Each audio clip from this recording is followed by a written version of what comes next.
108 రోజులు ఎక్కడ చేయాలని చిన్న ఆలోచన చేసాం. అయితే మా టీం ఏమన్నారంటే రోజు మన ఇంట్లో చేద్దామని. ఇంట్లో కాదు, ఇంట్లో చేస్తే ఇంట్లోనే ఉంటుంది. ఇంట్లో రోజు చేస్తున్నాం, అన్ని పూజలు చేస్తున్నాం. కానీ ప్రతి గుడికి, ప్రతి బస్తీలో వెళ్ళి ఆ గుళ్ళల్లో హనుమాన్ చాలీసా గురించి మనం చేయగలిగితే ఒక సంఘటితం అవుతుంది. హిందూ సమాజం సంఘటితం అవుతుంది. హిందూ సమాజం ఒక్క దగ్గరకు వస్తుంది.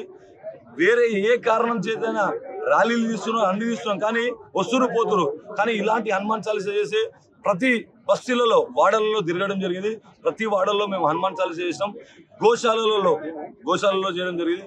ప్రతి గుళ్ళో, ప్రతి ఊరికి చాలా గుళ్ళు వెళ్ళినాం. చాలా గుళ్ళలో కూడా ఈ హనుమాన్ చాలీసా చేసాం.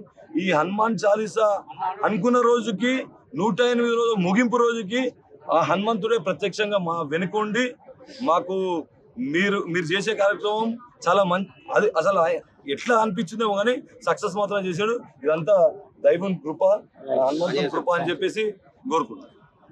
వచ్చిన ప్రతి ఒక్క భక్తునికి పేరున అందరికి పాదాభివందనం. అదే కాకుండా మా ఛత్రపతి శివాజీ మండలి నుంచి ఈ సంవత్సరం 1108 మందితో చేయడం జరిగింది. నెక్స్ట్ ఇయర్ ఇలాంటి కార్యక్రమాలు తీసుకుంటాం.